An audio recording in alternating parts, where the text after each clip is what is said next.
Hello and welcome to another Video Games to the Max. This is number 144, if you count all the versions of this podcast.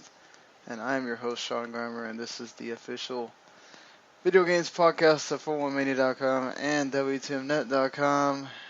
And with me, as always, Mr. Marc Morrison. Howdy. Well, apologize for missing last week.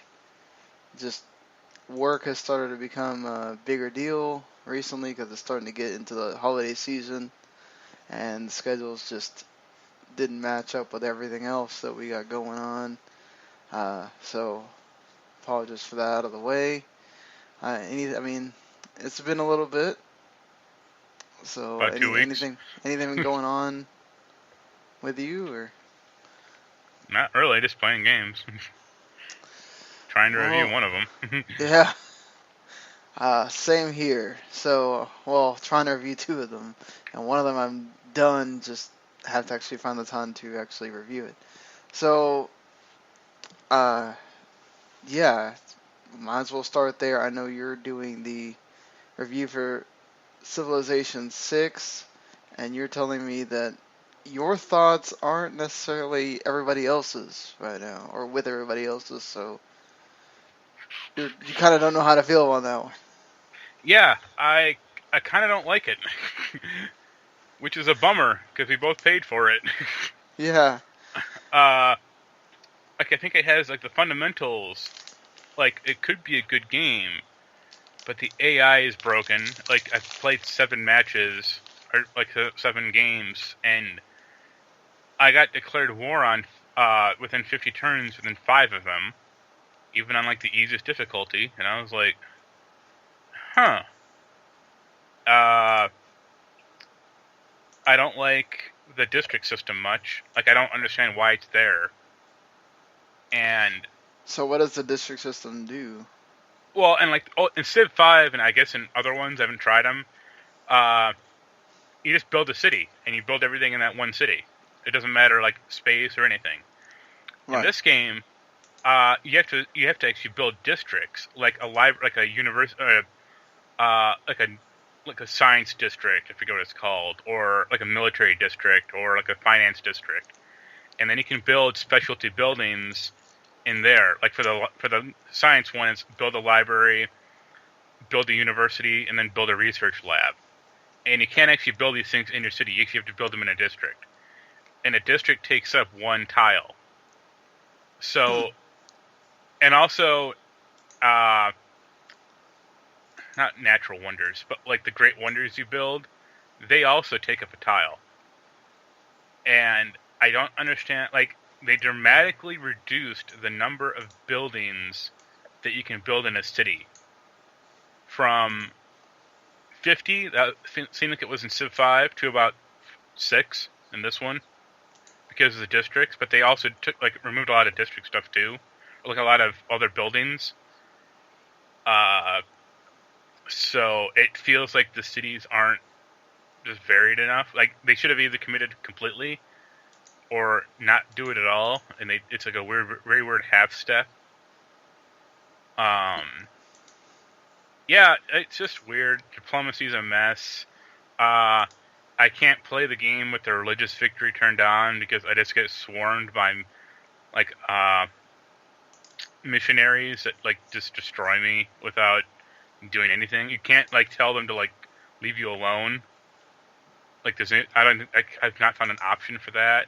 So one game, I tried to build them a military, but then missionaries just converted all my cities together. So I'm like, great. Well, that's 3.5 hours down the drain lost. Yeah, it's weird. I also don't like the graphics that much.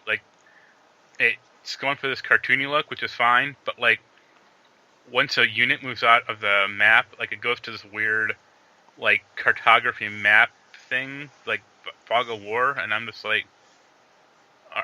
alright, this is lazy and unnecessary and dumb.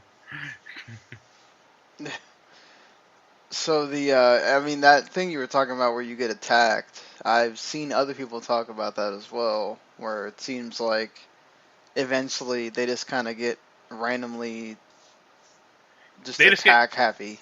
Yeah, they just get randomly pissed, and I'm not even doing anything. Like, I in Civ 5, I never really went for a military victory. I always go for like a cultural one or even scientific.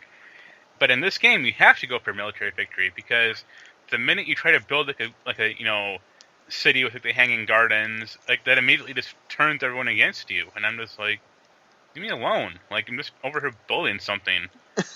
I'm not attacking you, and you can Right. see him do it. Like I was doing a game last night where I think it was France going against China, and China was like, "Oh, we'll be friends," and then they took over one city-state, and then they immediately went after me with like 4 warriors, and I'm just like, leave me alone. And it hasn't happened to me yet, but like apparently like there's a fun bug where a civ will declare war and then not do anything for like 5 turns, and then declare victory or like want to sue for peace and give you some money from it. And I'm just like, this is not great AI. Yeah, that's So like the other that wouldn't happen in Civ 5 at all. They wouldn't just randomly. I mean, they would, but you could kind of get around. Like, it took them a lot longer to do that, so you could build up your civ in like a pretty good, like your, I guess, country or like your civilization in a pretty like decent way at the offset.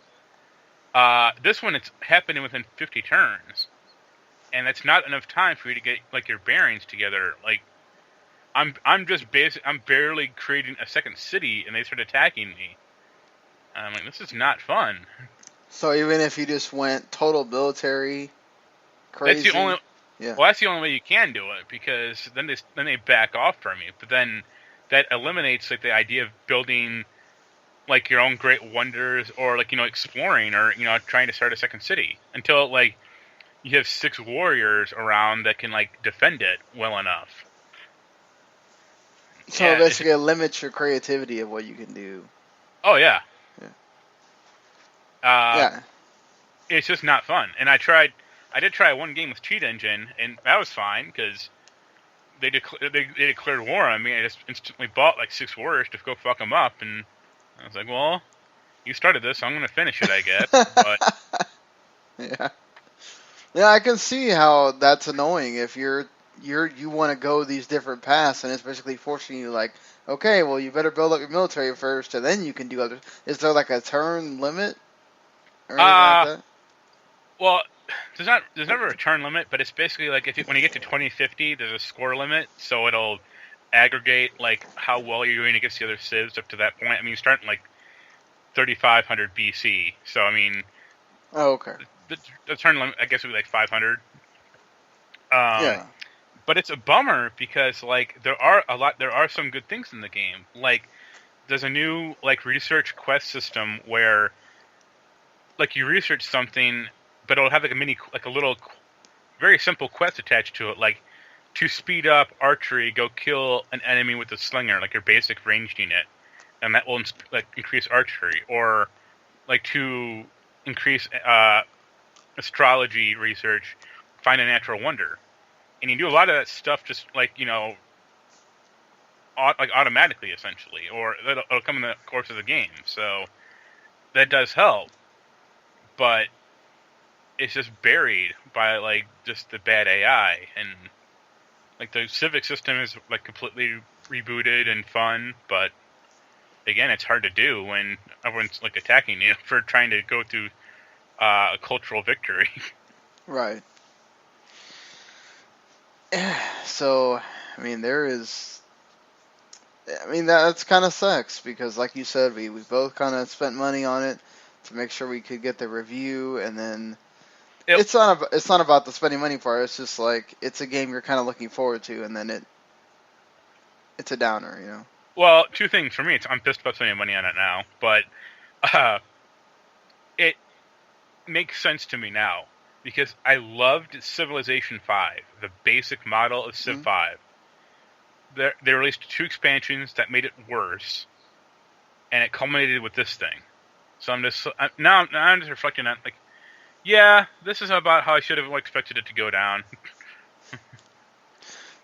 Well, maybe they'll in the expansions they release with this one, they'll fix that Maybe, problem. but I think it's just too core to the experience, like the district system. Like I'm befuddled by that because it's like I understand why they try to do it, but like the districts only can build 4 buildings in them, and then they're just done. Right. And the same thing with your city. You only ever build 6 things in your city, like your core city.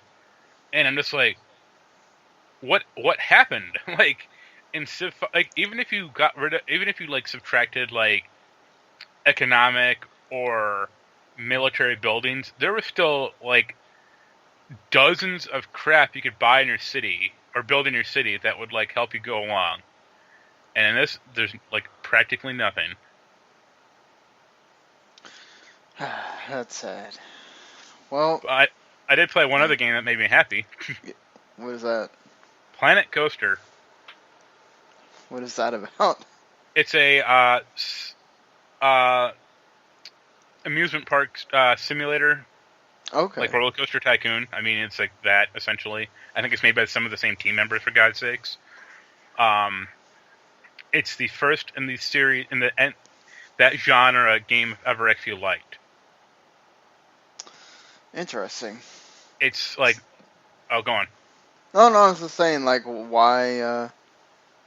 So why this one over all the other?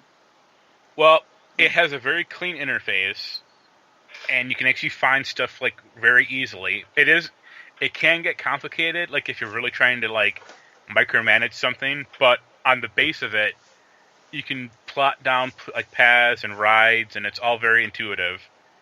It has a good look and feel, like good sound and like good graphics and like plotting. I did a preview on 401, and like the pathing tool is great because it just makes sense, and you don't have to mess with it, and it like auto locks to whatever you're trying to do, which a lot of games don't do that, and it annoys me.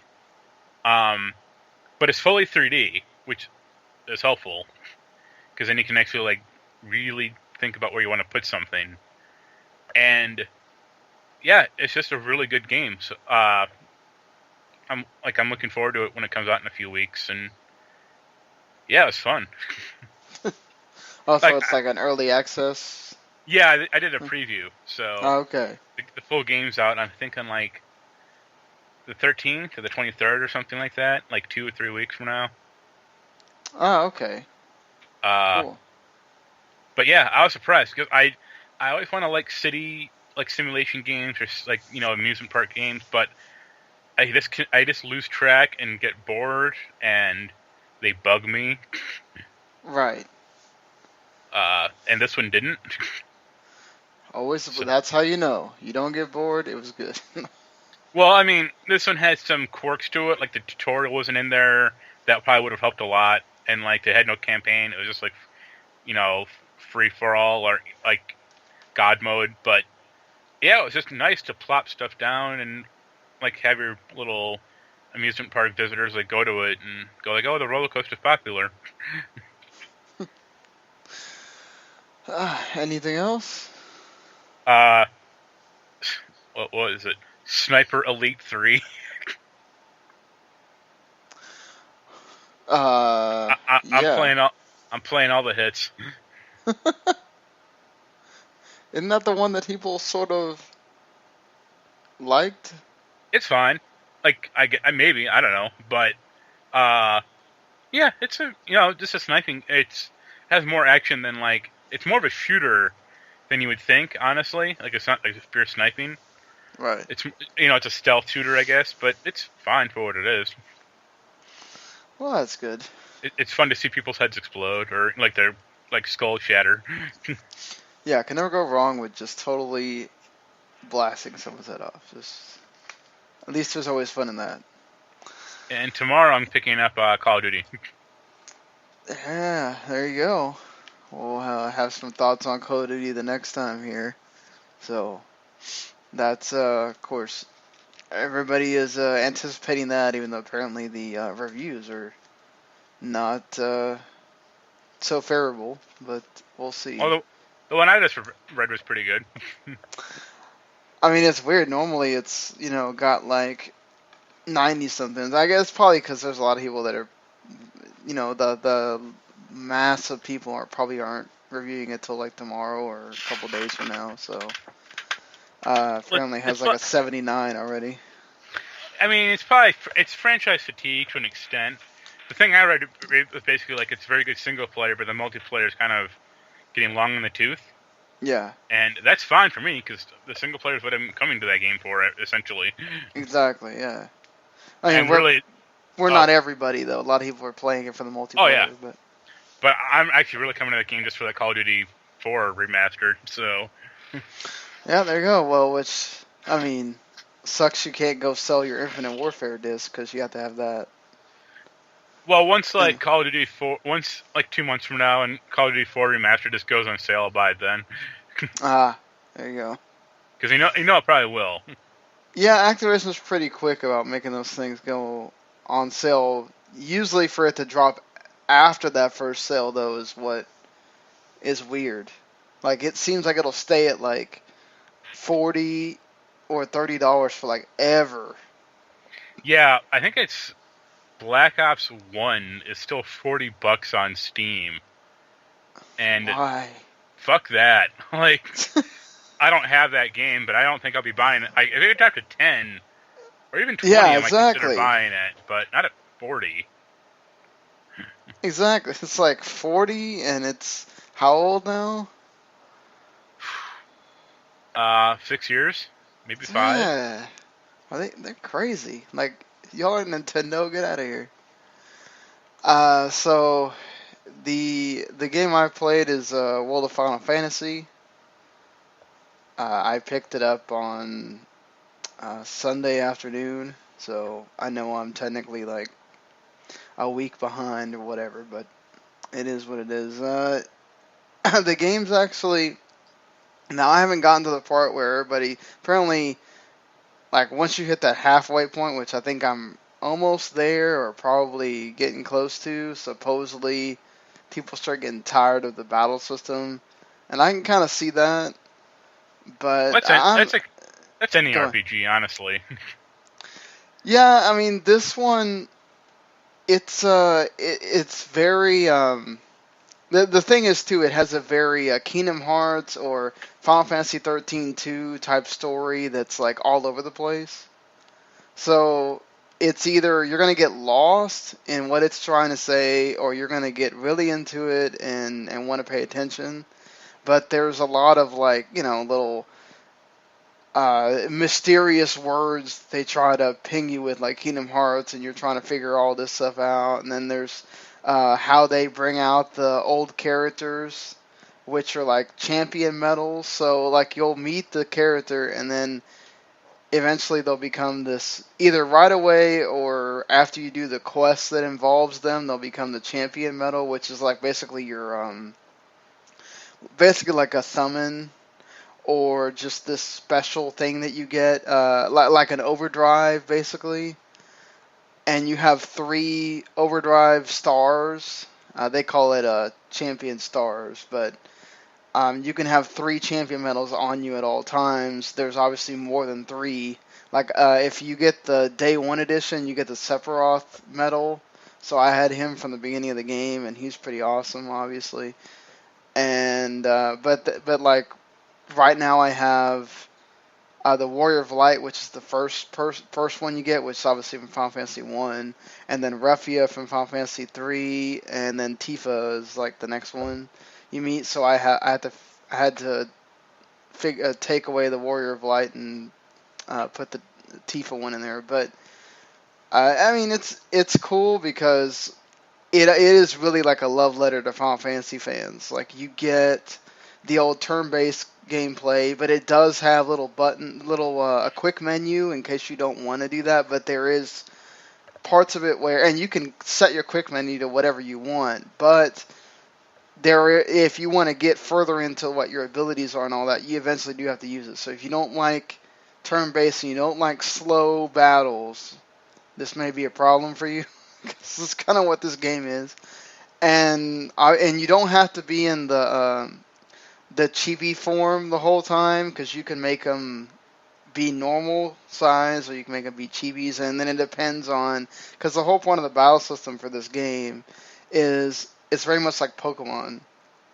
You catch these monsters, and then you don't have Pokeballs or whatever, but you do have little prisms that they give you when you first meet the monster, and then once you catch one, you actually have to go into their spear grid.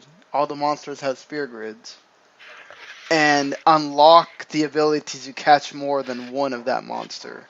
But then once you do, you can catch as many as you want, and then you can decide whether you want to evolve them or not. Which that's one of the disappointing things about the game is that like you're so used to with Pokemon is like when you evolve them, it's this big deal, and you're so excited about it or whatever, and you're like wanting to get them to like level 32 or whatnot, and then you get them to whatever level it tells you you're supposed to get them to, and all it is, oh, I go in this menu and I decide if I want to make them the evolved form or not. And the reason why they have a reason for it, but it's still kind of disappointing. You know, there's a reason for it because obviously your evolved form is bigger than the original one. So there's three classes of the monsters. It's small, medium, and large. And one of those spots is always taken up by one of the two main characters. So if you make him bigger, then that makes you have to change one of the stacks. So if you keep him smaller, then you can keep your stack the way it is. It seems complicated, but it's really not. It's just it kind of seems like they want you to really strategize how you want to have your stack or whatnot. But the leveling system is kind of off because they level without you having to actually have all of them in your party or in the stacks at all times. So they all start at level 1 no matter where you are in the game. So like the one that goes to level 1, when you're way farther in the game, they'll gain like 10 levels at the beginning because there's so many experience points with that monster that you just killed that they'll eventually get to like level 10 immediately. But it almost seems like it doesn't matter what level they're at if you put them in your stack at level 10 and you have other ones that are like level 25 because you're still beating the monsters regardless. But I mean, the game is fun. It's about 40 hours. So, you know, you got a dedicated chunk of time there, and there is a bunch of stuff to do within the game too. There's the Coliseum. There's a Coliseum. There's all the old characters. They all have little stories that you can do with them, and there's other stuff that you do after the game is over too. So, and I don't know if they're gonna add like they've already said Sora is gonna get added to the game as DLC, the Kingdom Hearts Sora, so which makes sense because they look like Kingdom Hearts characters when they're the normal size. So yeah, but I mean, I think it's good. I mean, I've been enjoying it. Of course, I haven't gotten to the part where everybody keeps saying it supposedly drops off, but so far I've enjoyed. I've enjoyed it, and it's actually made me want to keep playing it to see what other old character I unlock or what other old city. Like you go to like right now I'm in Nibelheim in Final Fantasy VII, and you know you have to go to this like lake of fire to find something, and it's kind of cool to see their like recreation of Nibelheim, the small version of it, in there. So yeah, if you're a Final Fantasy fan, I think it definitely checks all those boxes. Now, if you're starting Final Fantasy from Final Fantasy 13 or whatever, I don't know. You might want to go play the demo or something and see if it's for you. But So, yeah, go ahead. Sorry. I have two things to say. I really hope there's a Tetsuya Nomura DLC character, and all he does is say, "I want to add more buckles and zippers to your character's outfits." Yes, the main character does have zippers on the. And they need to add Oh, what was her name? They need to add Aki from Final Fantasy: The Spirits Within. That would be hilarious. I mean, that would put it all together, right? Like, you gotta A- have. And then they can add Sakaguchi to it, and then he can just quietly resign once Aki's story is done. Yeah, like, he just goes away. It's like, he is no longer a playable character. So, I mean, it would actually not be bad if you had, like, Sakaguchi as a character in the game, because you can have him be the chibi character, and it won't make him look bad at all. So I'm not up to date on old Final Fantasies, but most of them are just melee focused, right? Or like, I guess fantasy geared would be a better way. Yeah, most of you mean So, stories? well, the characters themselves, like, Yeah, they're all fantasy geared. so yeah, you add in Final Fantasy: The Spirits Within, and everyone's just a space marine. You're like, what is this? Where's my mage and Yeah, my other? you just have Steve Buscemi, like, with an assault rifle for no reason whatsoever. Random order. Just been playing, and then other than that, playing more Rock Band Rivals. I should have the review by this weekend. They just added. They added the new weekly challenges you have, because the Hootie and the Blowfish were the 3 DLC songs added this week. So the challenge is play songs with animal names in the title, or the artist is named after an animal. So that's the weekly challenge for this week. And I'm in a crew where they really try to go for points, and it makes me feel like crap that I can't spend half the time with that game that they can. But thankfully they don't make me feel bad about it, because I can't sit there and play that be the only game I play for days and days, and also not do anything else. So I mean, a lot of them are from different countries, so it's obviously different things that they have to do over there. But yeah, so that's it for playing games here. Let's get into stuff that's been going on, and we're gonna kind of hit stuff from last week and this week, since we didn't do a show since the Nintendo Switch reveal, really. So, I mean, actually, I need to go download these. I keep forgetting. The PS Plus and Xbox Games for Gold are out there, obviously. I did download Super Dungeon Bros. I have not played it yet. You can get Murder's Soul Suspect, that Ugh. gem of a game, on November 16th. Monkey Island Special Edition, which I already have, I think, for both Xbox 360 and PS3. Well, PS3 I have the Telltale one. I don't think that's the same thing, but and then you can get Far Cry Blood Dragon as well, which I know you don't care for it, but it is an awesome game. And then you get Everybody's Gone to Rapture, which is a nice little indie game, and Deadly Tower of Monsters for PS4, Dirt 3, and Costume Quest 2 for PS3, and Letter Quest R, and Pumped BMX Plus for Vita. Just, that sounds great somehow. So this sort of, I want to preface this by saying that this sort of affects, it doesn't really affect us per se, but it does affect people that do reviews, and that kind of puts us in that category. So if you are tired out of people talking about this, or you just don't care, maybe skip ahead 5 to 10 minutes. But I'm just being honest, you know. Not everybody likes the inside baseball stuff here, but so Bethesda, obviously, as you probably know by now, Bethesda put this policy out that says, okay, instead of giving you a month or 2 weeks in advance to play our game and be able to get everything you can of it in a timely fashion, we're going to give you 1 day before release to get whatever you can out there.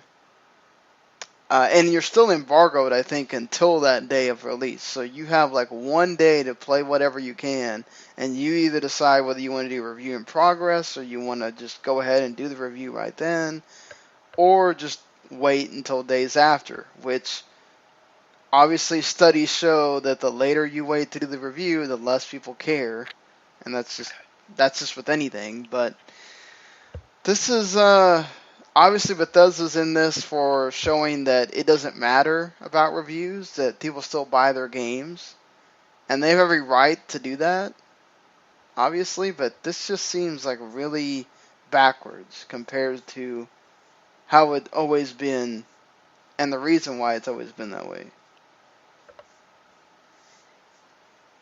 Yeah. What do you think? Well, I have a few problems with their policy. YouTubers and like game, not game, people who are like cheerlead their games will still get the games early for YouTube streaming or Twitch streaming. That's one screwed up thing, because like their entire philosophy is we want game reviewers to have the same experience that normal people do, and it's like, what about these YouTube streamers that you're slipping the game to a month in advance that are only going to ever say positive things about the game, even if there are negative things, obvious negative things. And they point to Doom, like, we didn't send out early copies of Doom and it did well, so, but it's like, you realize that's the exception, not the rule. Like, your past game was Fallout 4, and that did not have universal acclaim to it. Not in the least. Right, it didn't affect sales.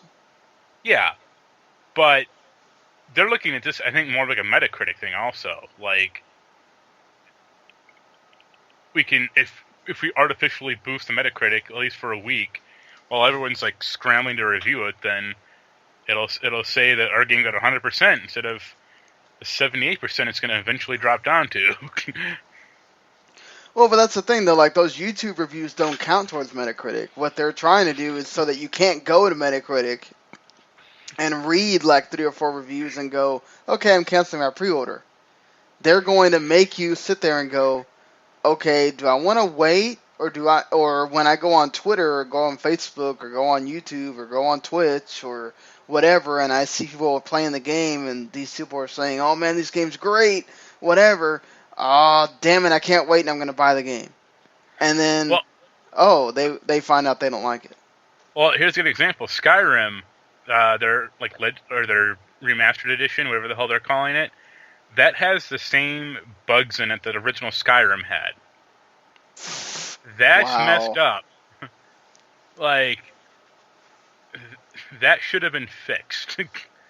And the fact that, like, the dude on YouTube who reviewed it, or got a look at it a month ago, I mean, he probably either got paid to say, oh, it's the greatest game ever made, or, I mean, he literally thinks that and he's an idiot, which is probably more the case, honestly.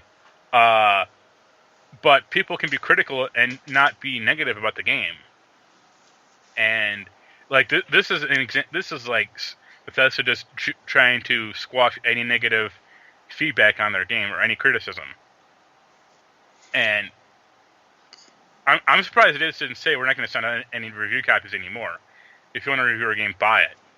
I mean, that's like their last step to say, fuck you guys. Like, I mean, they could do that, but I just don't think they would go that far. I just don't think they would go that far. Because then you would put... It's different from, like, now where, okay, I mean, you still... Go ahead. They wouldn't, because they only release a game or two every year. But you could see, like, a bigger company maybe considering that, like EA. I mean, hell, why not? Well, I mean, you're right. Why not? What I'm saying is, though, I think... I just don't know that they would go that far because, number one, it does set that precedent, right? If Bethesda does it, Ubisoft could do it, EA could do it, and then you turn into, next time you turn around, none of the big publishers are giving out games anymore. Yeah. And then it becomes a thing where, okay, well, now almost anyone can become games press because everybody has the same opportunity to get the game, and everybody now has to. I mean, the thing that will happen is you'll have a lot of small websites like ours, and I don't know how much this would affect 411 because I can't see a sheesh just wanting to rush out and buy games all of a sudden when, let's be honest, the game zone is not one of the highest ranking things for that website anyway. That it's going to start affecting these smaller websites and these the mid-tier websites that do kind of hang their hats on, okay, we get these games, we get to review them, we get them in time, and here we are, and we can profit off the what we get in ads and everything else.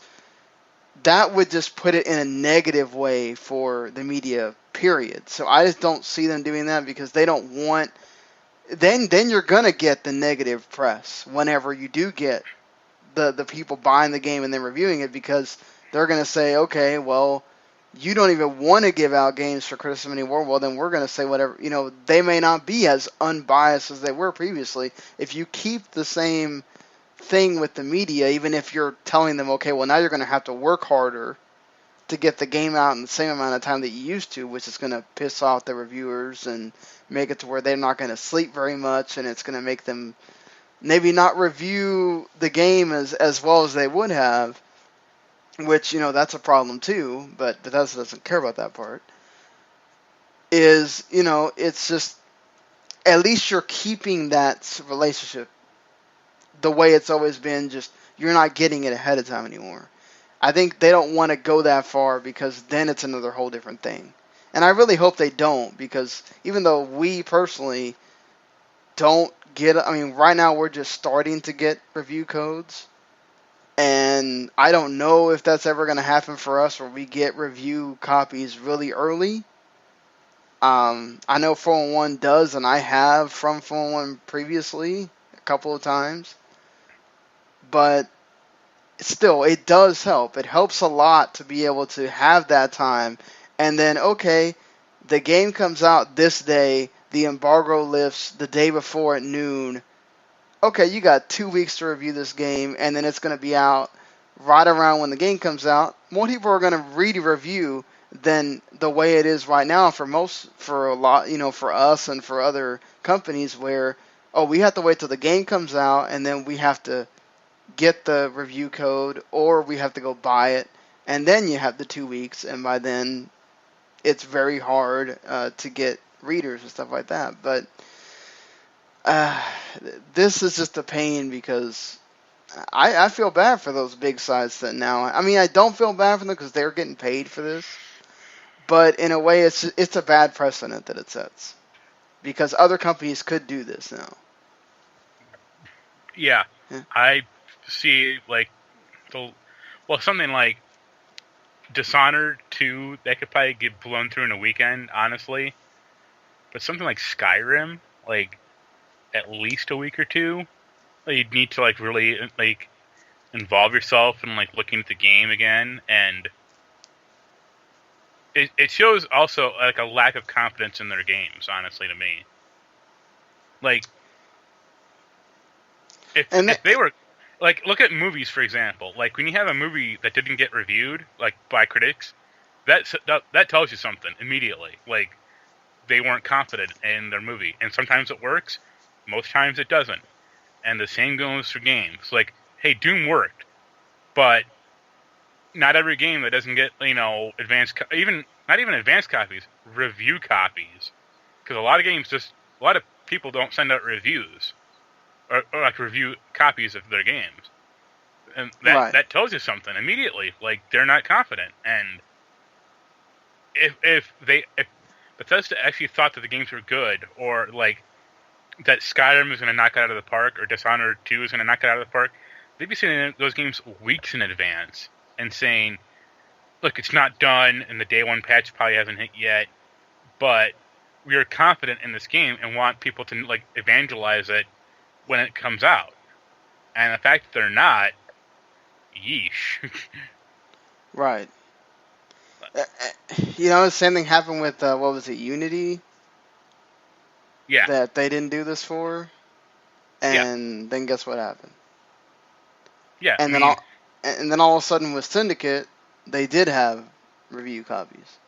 yeah, and so yeah, like that's a good example. Like I have a feeling that either Skyrim has gotten like okay reviews so far, but not great. So I'm kind of curious now how Dishonored 2 is going to hit. Like, if that's like, I don't particularly like Dishonored 1 that much, but I recognize it still is a good game. Like, it just didn't appeal to my like sensibilities as like with stealth games. But now I'm seriously questioning like the quality of Dishonored 2. Like, are they scared of what's going to happen to it or what? Yeah, that's weird to do it right then before that game's going to come out, like a month before.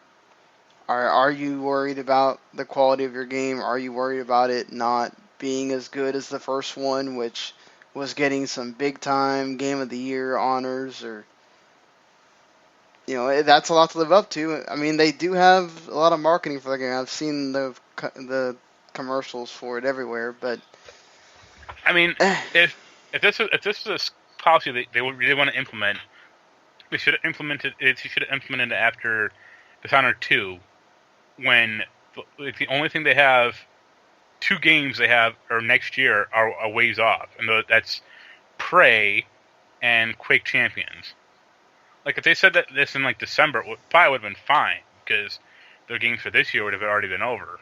But yeah, now I'm real hesitant about those two games, and I have Skyrim, but I'll probably never play it. yeah, you get the free upres, right? Yeah, because I got it on PC. So Yeah, I mean, and it's another thing too. Just not only does it send a bad message, not only does it send a bad message about your game, it just it's not very friendly to your audience that wants to play these games. Like, we do live in a culture. I mean, now we do have that impatient culture of they want everything now and they're not going to wait and whatever. And yeah, Bethesda's taking advantage of that. But there are people that we're starting to become smarter and smarter as consumers and saying, well, okay, I'm going to wait until those reviews come out. I'm going to wait until those sites that I go to have a thought about this game before I just go out, and especially about games.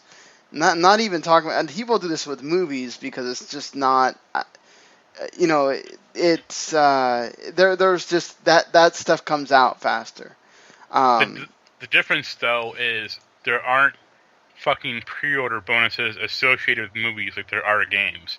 Like if this is a policy that they want to have, I want them to then say you have up to a week, you have up to like 2 weeks after the game is officially out for you to still get the pre-order bonuses that are associated with it. Because if you want to see the review scores for what the games actually are, that's fine. And if the scores are positive, go out and buy it. But they'll never do that, obviously. And you can still pre-order Dishonored 2 right now and get Dishonored 1 for free, and there's probably some other crap associated with it. But yeah, they're trying to drum up sale. Like they're trying to sell without informed knowledge of the game. yeah, exactly. And it's just a bad thing to tell your audience. Like, just, oh, we don't want you to be out there and be able to make an informed decision. We want you to just go ahead and make that decision about buying our game. And I get it that they want money. That's what they care about. At the end of the day, they want those sales. They don't care about whether somebody liked their game or not. They care about getting the sale. Hey, you bought the game, you didn't like it? Who gives a crap at that point?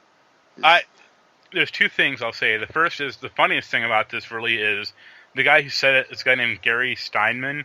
He was a former editor-in-chief of like OPM, Official PlayStation Magazine, and Games Radar. And he worked at PC Gamer.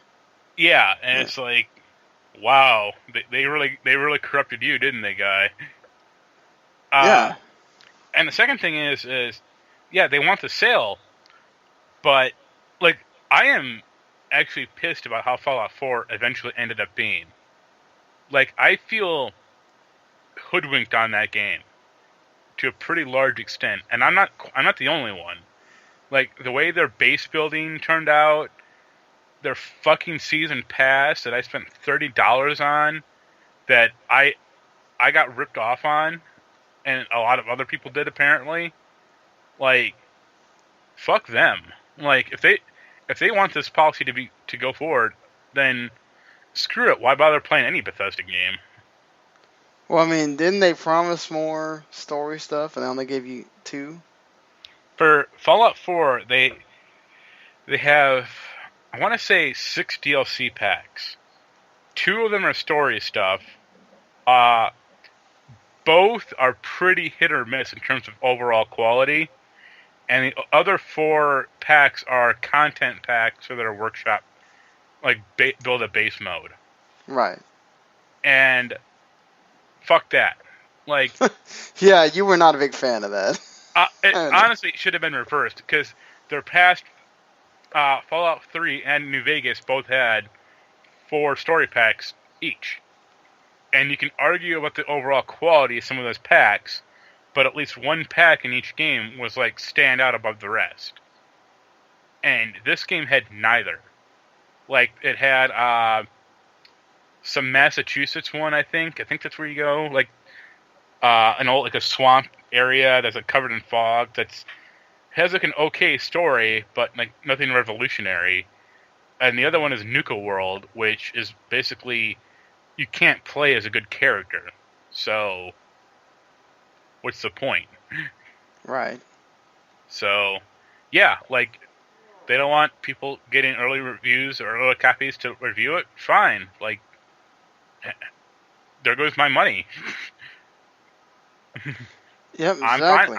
I'm fine with that. Like, they don't make enough games for me to really care either way. Well, I mean, I think we've kind of talked through this thing, but yeah, just be aware when you see a Bethesda game out there that the first stuff you're seeing is very controlled and probably from Bethesda themselves, just disguised as a YouTuber or a Twitch streamer or whatever. So you need to not just jump the gun and go, all right, I'm going to believe whatever this person says, and then, just make sure you're making that decision for yourself, because $60, $65, even more if you get the special edition with the season pass and whatever else, that's a lot of money to spend and then not like something. Yeah. So, moving on from that, we did get more information about well, for one, Nintendo officially says they are not releasing any more information about the Nintendo Switch until January 12th, 2017. So we're approaching 2 months from now, almost. Until everything leaks out ahead of time. Yeah, which they have already leaked out a little bit. How do you feel about this? You think it's I mean, obviously still 2 months before they're releasing the product. But how do you think that they should have said more before hitting 2017, or do you think this is okay? They don't need to release price, honestly, to me. But I think that thing is extremely underpowered. And that's probably why they're hesitating to like actually get out technical specifications on it. Because people are going to look at it and go, like, my tablet can do gaming better. Or, whatever. So they're probably right to do it, but this raises more questions to me about how good that thing is eventually going to be. Yeah, and then the battery life also. With the rumors already coming out that it's 3 hours, that's not really good. It's just a little bit better than the Wii U gamepad, which doesn't say much, but I'm sure that they will have an option where you can charge it against a wall. Strap a case in it that has a battery to it. Yeah, something like that. Or I have an extra long cord because I have the GameStop version. I don't have the official Nintendo charger for my 3DS. And it actually will not die while it's on the cord. So Yeah. that's Does it something. Yeah, go what? does it charge also, or Yeah, you it need to? charges while you have it on the cord, so it won't die, and then it also charges, so you'll never have a problem where it's gonna die on you. Whereas like your phone, if you're watching Netflix and your phone's not powerful enough to, if you're not on the correct charge, like that's why they make these fast chargers now. If you're not using one of those, you're using just like one of those cheap ass chargers from like, say you got the $5 one from Walgreens, and it can't hold your charge while you're watching it. It's gonna die on you. Yeah, So my tablet's like that, where it needs like it can use any charger, but it says like this is not the correct one, and it takes forever to charge. right, exactly. Yeah, so I mean that's the thing. Is it gonna have an option where you can connect it to the wall and has a far enough charge where you could still use it, and it's not a big deal. Now, obviously, that makes a difference if you're gonna take it somewhere and you can't charge it. Like, let's say you're not on an airplane, where basically that's becoming more standard as the airplanes keep getting built. I mean, like I was just on my way to Texas. I was in one. I'd never been in one where there was a charge port in every seat, and I could just keep my 3DS charged the entire time. I'd never been on a plane like that, and I think that's cool. And I'm sure all the planes will eventually be like that. But if you're in a setting where you're just playing somewhere and oh crap, it's been 3 hours, well, you're kind of stuck. But yeah, so the screen is 6.2 inches, which there are tablets bigger than this screen, and there's phones that are not that much smaller than my Note 5 that I have is not that much smaller than the screen is going to be. It is going to be a multi-touch screen, so it's the first time that it's not just one touch or the repressed touch, and it's 720p. Now, I don't know if that means that it's going to show 1080 when you put it to your TV, which it better, or this is going to be bad. But it's 720 on the portable, which, man, that's kind of bad considering most phones now can do 1080p on just the phone. Yeah, So, but you gotta look at the graphical power. Like most phones couldn't run like a 3D Mario game. right, that's true too. And Uh, most people, you can't really tell. yeah, I Yeah. mean, unless you're like a resolution snob. But back to your multi-touch screen, I was gonna say all the technical power of 1992 is finally coming to Nintendo, huh? Right. We'll figure out how that's gonna work at the end here. But Mr. Kimishima did kind of hint at the fact, and there was some fan-made art that kind of made reference to this, and I put one of them in our Nintendo Switch Reactions article that I basically put together with everybody's thoughts. That basically those Joy-Cons could come off, and they could make different Joy-Cons. Like they could make a GameCube controller Joy-Con, they could make a 64 controller Joy-Con, they could do different ones. They could make a Zapper Joy-Con if they want to. He kind of hints at the fact that there will be more accessories than what we have seen, and that the base unit will come with the Joy-Cons and the dock and the system, but he doesn't say anything else other than that. So like that grip that you see in the trailer, that might be something that comes in a deluxe unit, and I'm sure that will include some games or whatever too. This doesn't surprise me at all, but do you think you could see something like that where you get different kinds of Joy-Cons? No, but it makes me really question like how like the commercial or the trailer had it like, oh, just take this thing out with you on the go. Like, am I gonna need to take the thing also and have like a accessories bag that has like the GameCube one and the Rob the Robot Joy-Con and whatever the hell else is going to come up with this thing? Like, how portable is this thing really going to end up being? I think that's more like convenience, right? Like I would assume if they're going to make a GameCube controller one, it's just so that if you want to have that on your system, or if, say, that the Virtual Console ports over, if they have GameCube games, you want to use the GameCube controller to play your GameCube games or whatever. But I can't imagine they're going to make games where you have to have that controller.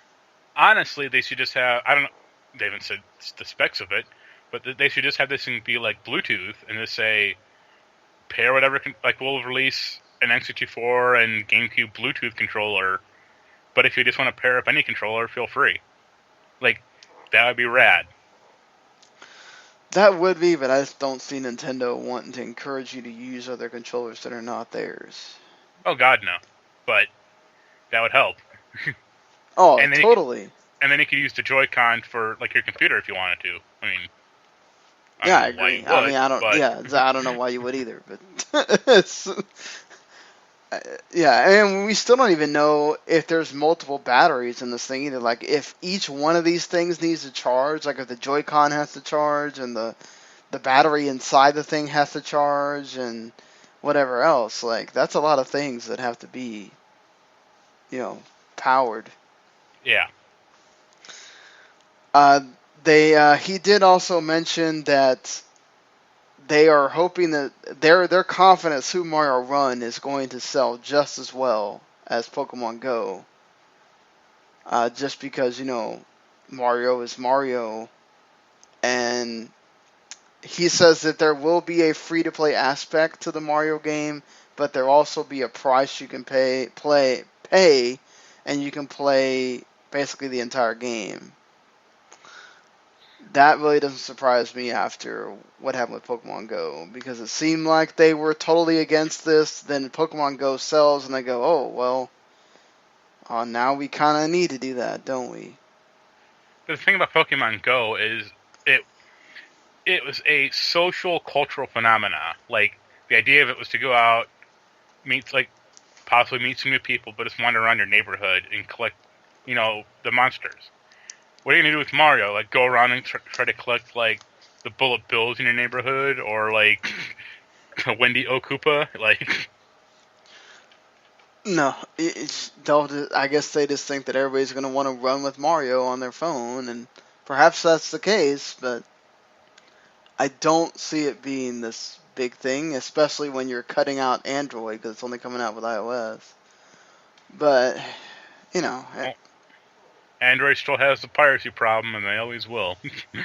Oh, yeah, certainly. I mean, that probably is a reason why Nintendo's not rushing to put it out there on Android, but, And I think it's also a deal with Apple, some sort of deal with Apple that's why they're doing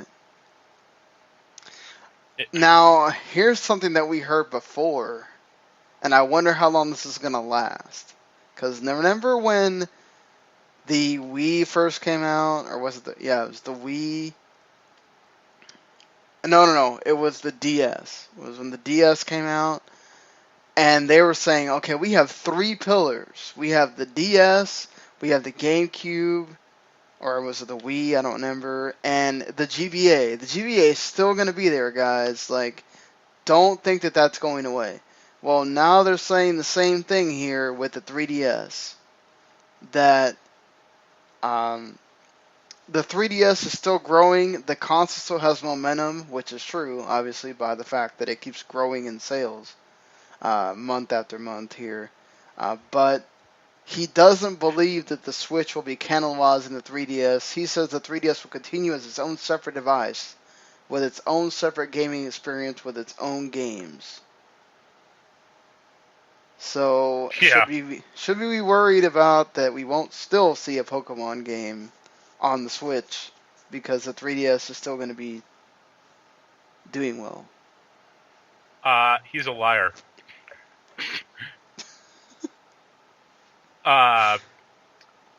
Look at that when the DS came out, GBA games were done, and it's going to happen the exact same way with this thing.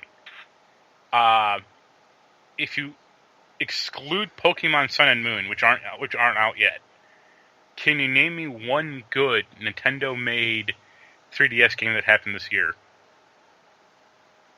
No, you cannot. There wasn't a port either? No. It was Metroid Prime Federation Force. Let's see what else. And like a bunch of crap like that. So, yeah. Like Nintendo, they're not technically done with the 3DS yet, because like Pokemon's still coming out, and they probably have like one or two other games like Dragon in Quest development. 8 is that's Dragon Quest 8 comes out officially January 20th, I think, 2017. So But there's also a port to like. yeah, Mario Like, Party Star Rush comes out tomorrow. and that there was like another Mario Party game recently that, or not another Mario game recently that like didn't set The the world on fire. Mario Color Splash or whatever. Yeah, For the Wii U, that didn't do that great. like Kirby Planet Robobot did okay, but like Kirby is always a weird franchise because they always release these games super late in the console's development, and you don't know why, like what happened. But yeah, like Nintendo's done making 3DS games, essentially. I mean, yeah. So right now it's basically everything Fire Emblem, and that's not Nintendo. yeah, So, or like Monster Hunter, but again, not Nintendo. yeah. So Yeah. And then like you said, Kirby, Bravely Second is not Nintendo. Phoenix Wright's not Nintendo either. Corpse Party's not Nintendo. Mega Man's not Nintendo. I mean, Mario and Luigi, I think, is the only other one that was sort of decent. like I'm sure there will still be like 3DS games for at least the next year, but after that, aside from like indie releases, no, it's done. Yeah, especially if the Switch does well. Yeah. People are going to just go ahead and make games for the Switch. Yeah, if it doesn't do well, then it may last longer. But if it's a success like the Wii original was, yeah, 3DS is gone. Yeah, because you already got the portable aspect. Why would you want to have two portables on you? Unless it's the Game Gear. Yeah, especially the Game Gear. You don't know how portable that thing was. 6 batteries for 90 minutes? Ah, what the hell? It was 6 batteries that also would have problems in cold weather. 90s technology, let me tell you. That's always... I think Randy telling me he went back and played something on the Game Gear. I was like, why? He's like, I did. I'm like, yeah, you realized how much the battery does not last on that thing. But I mean, I liked the Game Gear when it came out, but I was also like 8 or whatever, so, and I thought the TV tuner was badass, but now that doesn't even work anymore. Oh, that's sad. So Phil Spencer says the plan is not to release an Xbox every 2 years. That's not the console business model, and it doesn't actually help us. The person that buys the console and then buys all the games, that's our best customer. I don't know what the next console is past the Scorpio. And that's, he just talks about, can we hit something that has a meaningful performance characteristic that a gamer would care about? He can say that. Yeah. He can say that, but they're already on their 3rd version of the Xbox One. Right. So. Well, technically, the Scorpio is not a version of the Xbox One. It's a Scorpio. It'll be like the Xbox One Hyper or something stupid like that. Probably. It'll be the Xbox One's super deluxe version. He says he also says it is not their plan to make Scorpio only games either. If that's the case, if what he says is true, then isn't it a tacit admission the Xbox One is a huge failure because it only lasted like 3 years? Yeah. Like, it's kind of the hidden meaning there. Like, oops, uh, the last guy here fucked it up so bad that we had to release a new one to try to like swindle people into buying this thing. Well, yeah, well, that's to cover the Red Ring thing, but No, no, because Xbox One didn't have that. I mean, like the Kinect stuff, the always oh on yeah, DRM, like, oops. yep, oops. I mean, yeah, but like you said, that was somebody else. That wasn't him. So this is like the first thing besides the Xbox One S that is really his, and it's their vision to say, okay, we want to make a premium Xbox, and all See, right. I still question this philosophy because game power or system power does not always equal like the best system. Right. Because like last generation, technically, the PS3 was a better system than the 360, but the 360 blew it out of the water. Or even like the PS2 and Xbox era, like the Xbox was double the speed, like double the processing power of the PS2, but the PS2 had such like developer support behind it that the original Xbox could never catch up. Right. And that's how it is now, honestly. I mean, when the Scorpio comes out, I'm sure like they'll release games for it, but I still think that unless it's like literally like 4 times as better than the PS4, that people already have a PS4. Like they're not going to spend, I think, at least $500 on like a new console that it's literally coming out 3 years after, like 4 years after the fact. I wouldn't be surprised if it's more than 500, honestly. Yeah, 500 is But low. 500 is like the low model, the low priced model. right, the base, like you get the Scorpio and the controller and whatever gigs of memory is going to be standard. And And 600 you then get the 600 you get the Kinect. we're still using that so many years later. No, I hope not.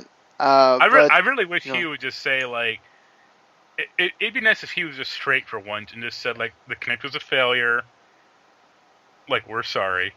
We're sorry we tried to do it I thought for a he second has time. said that they fail with the Connect, and Well, I wanted him to just like not coach it in PR terms. Like that's the thing. Like if he was just real for a second, that'd be awesome. Or if he and they'd never do it. Like they do that. He would do that. Like like after he gets fired, he'll read a book and just go like, "Oh God, the guy before us fucked it all up, and I had to clean up this mess." So Mafia 3 has become the fastest selling game in the history of 2K.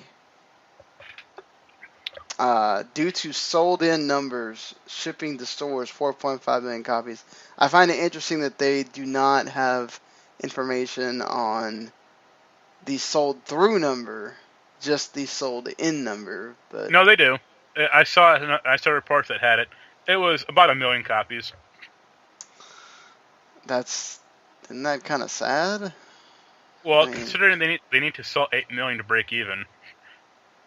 it is Mafia 3 and not like, BioShock or whatever, but still, I mean, Bioshock has a much better brand recognition than Mafia. well, that's what I'm saying. Like 1 million for Mafia 3 is not bad.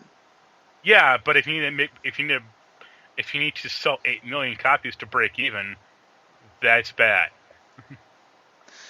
Yeah, I just love when the publishers come up with these weird numbers just to make things seem better. Like if I'm reading this, that doesn't make me want to go buy the game. If it does for you, go ahead. But just because somebody comes and throws a figure on a box doesn't make me Well, go, oh yeah, I'm buying this. this 4.5 billion million nonsense is what partially what led to the video game crash in like the early 80s.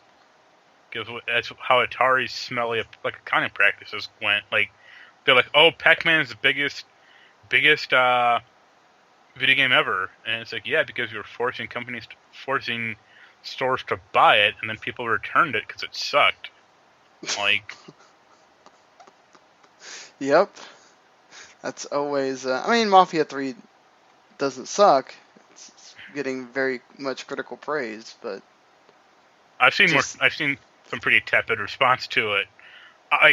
I'll envision Mafia 3 going on to like $30 and like by Christmas.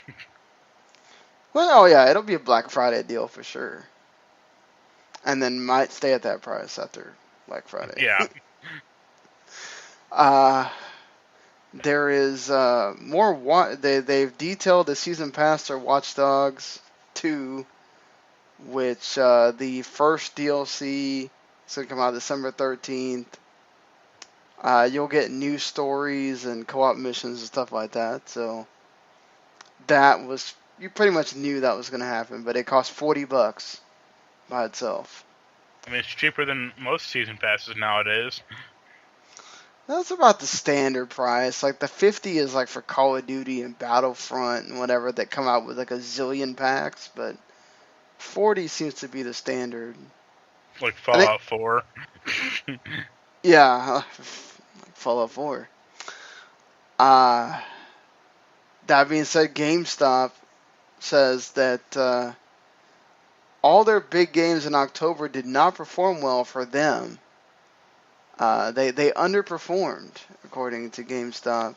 And this also includes like Civ 6, Mafia 3, Paper Mario, World of Final Fantasy, all coming out in that month. I think this is more a GameStop thing than the video games thing. How many people are buying Civ 6, like, going to a store and buying it? No one. No one. Yeah, exactly. I mean, if it's cheaper at GameStop, I would buy games there. Like, I had Call of Duty Infinite War. I bought the $80 version, and it's $80 on console on the PS4, but I bought it for $67 through Amazon. And if GameStop had that, if it's like $60 there for that version, I'd get it there. But if it's the same price, it's way more convenient to buy a game just digitally and say screw it. Like, yeah, I mean, why would you necessarily? If I didn't have the credit card thing with GameStop, I wouldn't buy games there.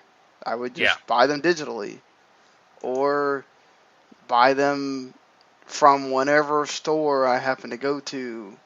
I mean, I still happen to be one of those people that just frequents GameStop anyway, but that's becoming a less and less kind of thing. Let's just be honest here. That's why half of their stores now become, hey, we sell Funko figures. Yeah. We sell T-shirts. We sell board games. We sell half their store is pop figures. I mean, like, literally, go into GameStop now and see how much of their storefront is Think Geek and pop figures. It's a lot of it. Just because they know that people are getting more and more digital. And like Rock Band Rivals, I couldn't even pre-order that thing there unless I wanted to buy the guitar with it. So I was like, why am I gonna even bother with this? You know? So for me, it's just, I think this is more of a GameStop complaining than it is about those sales. I'm pretty sure Battlefield and Gears of War did not sell badly. I actually think they should take the other tact of, it'd be interesting if a GameStop went full retro. Like, they still had new games, but instead of all the pop figures and all that other crap, they just had, like, SNES games for sale. They are doing that now. They went full nationwide with the We'll Take Your Retro games. Yeah, but they're not selling them. They only sell them on the website. I think they're changing that, though. I think they are going to start. I don't know. They'll take them at the store, I think it was what it is, but they won't. They may change that, but I bet you I can understand why, though. Like, do you want to have all that stuff there and then, like, you get the one person that might be coming there to look at that? No, but if you just had, like, a small collection of, like, notable games, like, that would probably sell. Or, like, buy a SNES and get Mario World for $40, or, you know, that stuff would sell. I mean, Yeah, you're right. Look at that NES Classic thing. I mean, you were complaining earlier about wanting to get that thing, and Yeah, I mean, that's going to be a hot commodity on Friday not for this Friday, but next Friday when it comes out, November 11th, and you can't pre-order it anywhere. I wonder, first of all, I wonder how many people actually know that it exists, because there have been commercials, but it's not like, they've just been everywhere. So I wonder if you went to, say, outside of a GameStop, if you went to a Best Buy or you went to Walmart, how many of these things are really going to be sold that day or that weekend or whatever. I'm sure, like, for Christmas, Black Friday, whatever, they'll probably sell. But I don't know. I don't see them just popping out the door. yeah. I wish retro prices weren't so insane, by the way. I agree with you, but there's a reason, I guess, why they're retro. They're rare, and, people, you pay for that price, I guess. Yeah.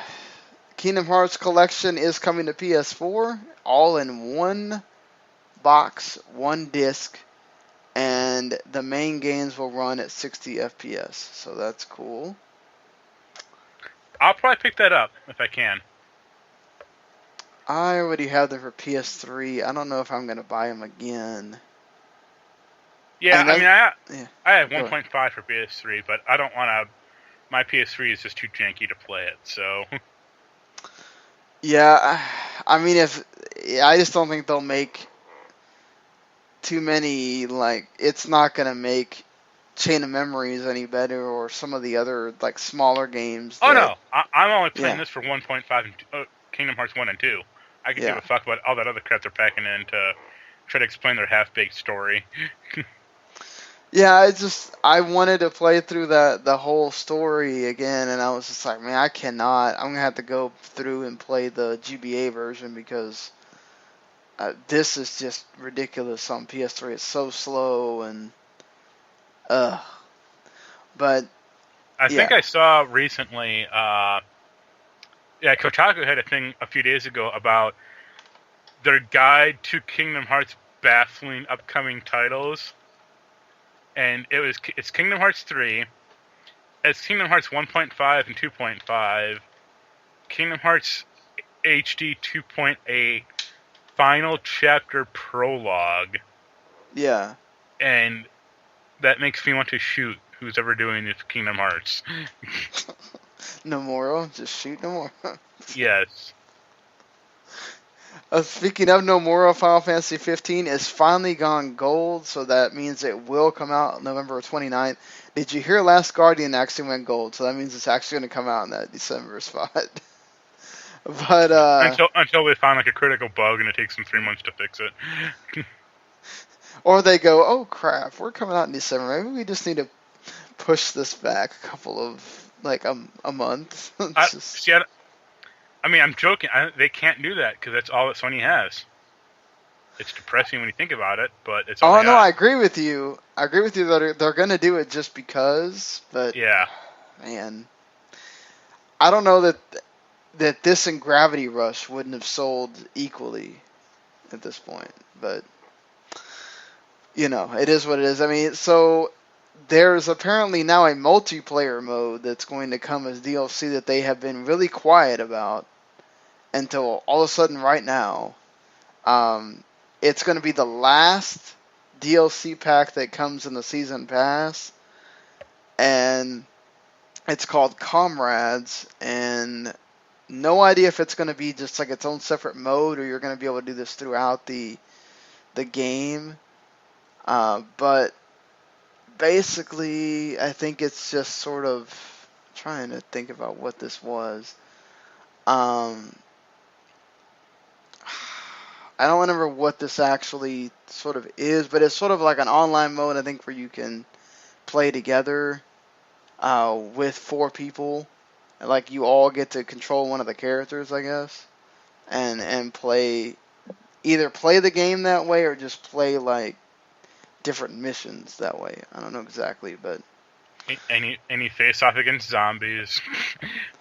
Yeah, that's what's left, right? Final Fantasy, let's add some zombies. I mean, they already have beasts that are like, might as well, right?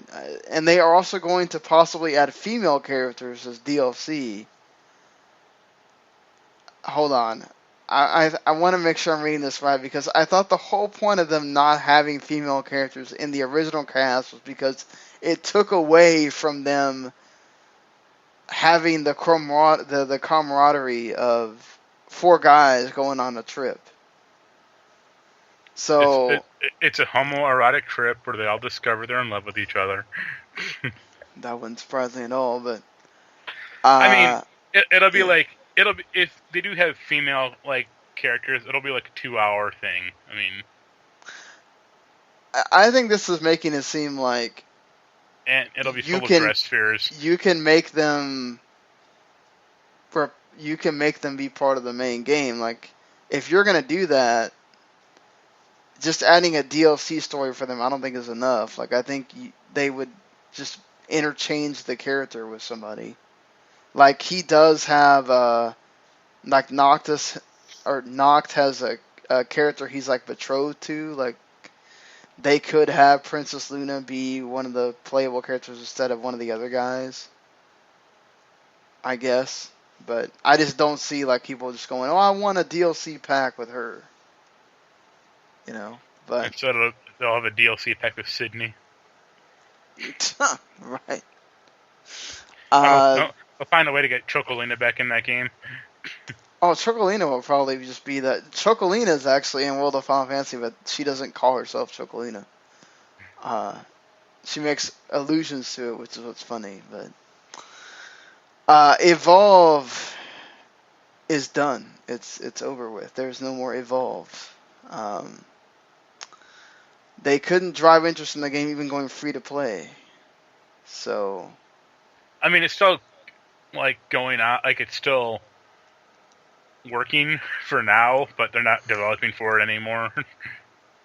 And it's a huge failure as far as I'm concerned.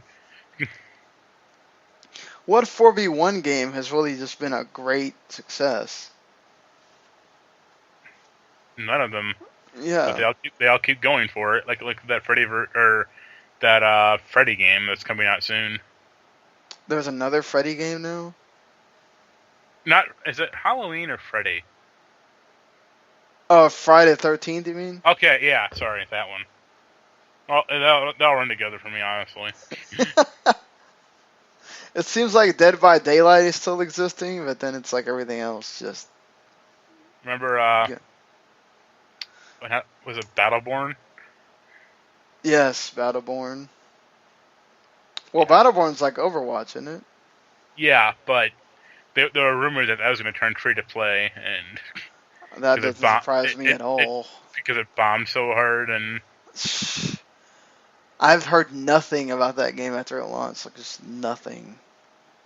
That's how you know. There's Souls. Go ahead. It's the Gearbox curse. It can only make really good games or really bad games. Yep, it's not Borderlands. It just doesn't do much. Or Call of Juarez was okay. Like the first one or two of those was fine.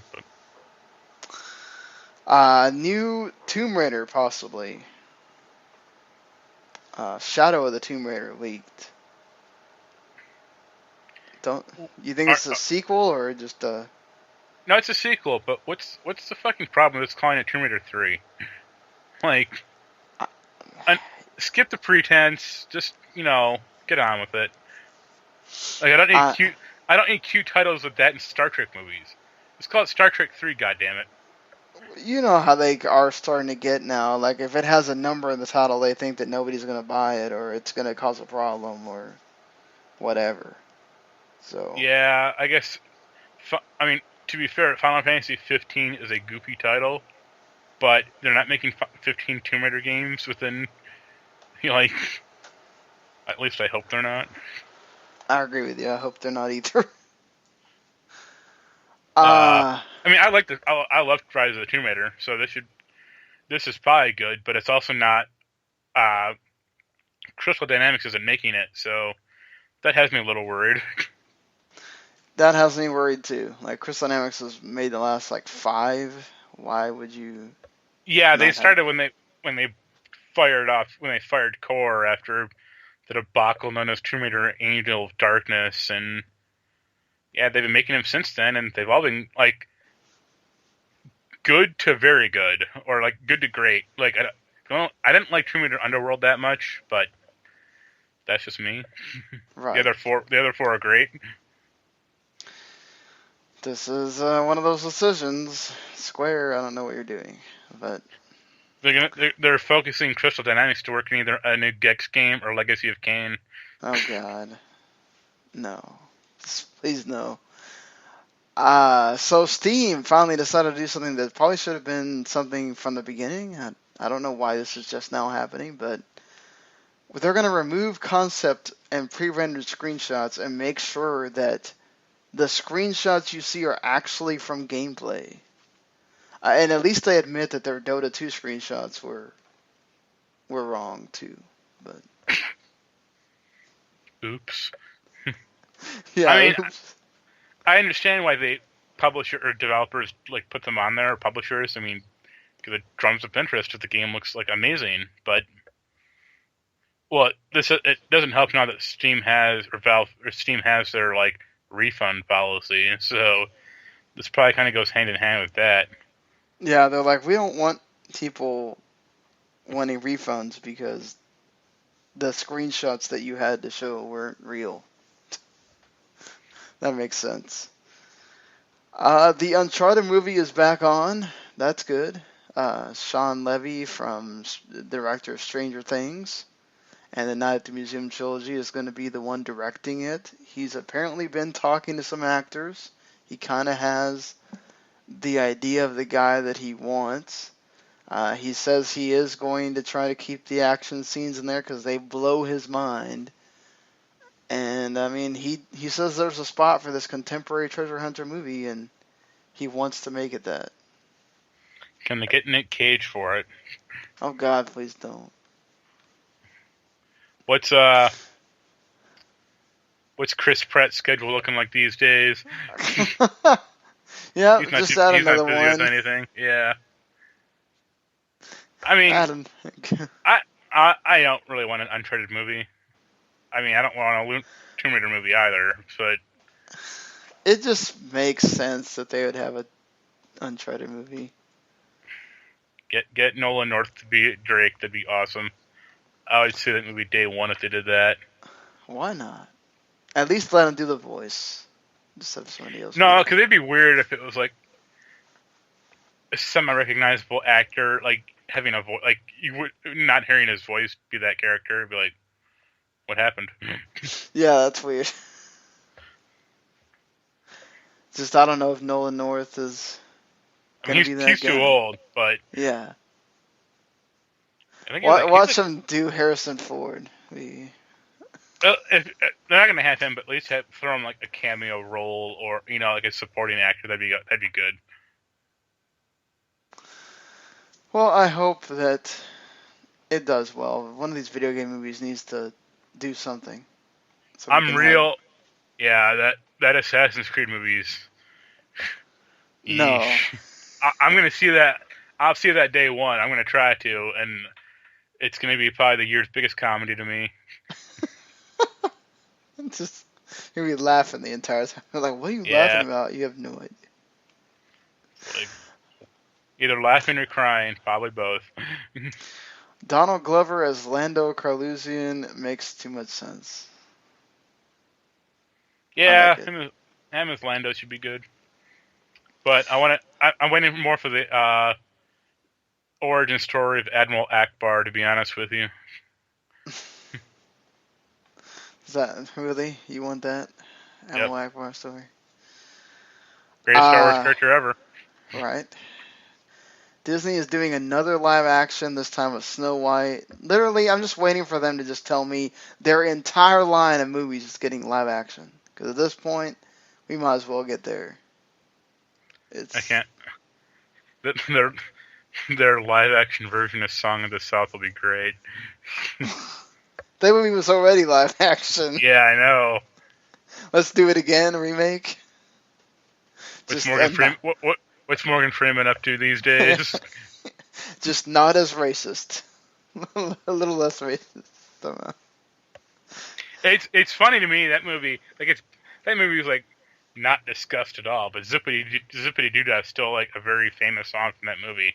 Yeah, they still play it in like Disney parks and stuff. I'm just like, I'm glad that you guys do not sell the movie that song comes from. It's like a young child asking like a park attendant, "Where is this song from?" And he's just like, "We don't talk about it. Move along. Go hug Mickey." What are you talking about? That movie doesn't exist. Don't go look for it. The Brian Fuller's apparently not show any Star Trek Discovery, which that's not good. Yeah, they got the people who are doing Pepper Dennis to now helm this show, which says volumes. Good thing it's on their own. They're only on their all access thing. Yeah, so that's a pretty big indication that I can skip this show now. Thanks for that. That sucks. You were kind of excited. Yeah, but the more I thought about it, like, I'm tired of Star Trek prequels. So what do you want? A Star Trek sequel to Voyager, or actually be Nemesis, because that like took place like a year after Voyager. But yeah, like keep going in the future. Like, I don't need to see how the fucking Enterprise was built, or how the Federation was formed, or how they met Vulcans. It's like, get on with it. Show me something new, damn it. right? And the Deadpool 2 director is out. Tim Miller, who did direct the first Deadpool, saying he has creative differences with Ryan Reynolds over the tone of the film and casting of Cable. He's now going to executive produce the Sonic the Hedgehog movie. Wow, what a change.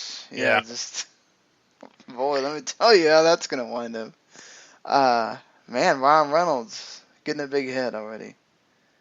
Well, I read the reports, and basically from what it was seen, like, Reynolds wanted it to be more like Deadpool 1, and this guy wanted it to be like a high concept like action movie. So in like that argument, I would take Reynolds' side, because like, yeah, I don't want to see like, high action movie or anything like that, but like you gotta keep the humor and like fourth wall breaking. But yeah, I'll let you know. That's always gonna happen. I don't want to see a Sonic the Hedgehog movie. I don't either. Just somehow can we can that? That would be great. Their Blaze Blue Central Fiction's coming out. Or already came out. Apologize for that. Mario Party Star Rush, already mentioned. Along with Call of Duty Infinite Warfare comes out on the 4th, on Friday. Xanadu Next, which is a re-release of the 2005 Nihon Falcom RPG, was originally 2005 would have been. Well, it was on PC for only in Japan. So now Xseed is bringing it over for the US. And Sword Art Online Hollow Realization, which I swear they've already had like 2 of these games, comes out November 8th. So we're starting to get down to the end of the year. You do still have some big games that are due to come out, but we're starting to get thin on those. But yeah, I mean, anything else you want to say here before we get out of here? I hope Watch Dogs 2 is good. That's my last best hope for this year. Hope Watch Dogs 2 is good as well, just because you don't want to hear about games being crappy. But all right, well, that's going to do it until the next time we're with you, which hopefully we can get back on that Wednesday schedule if work doesn't become a pain in the ass. But until then, enjoy your games, everyone, and we will see you later. Later. The following podcast is a W2M Network original production. Visit W2Mnet.com for all of our other great podcasts, plus news, reviews, articles, and opinions from the worlds of wrestling, video games, football, and entertainment.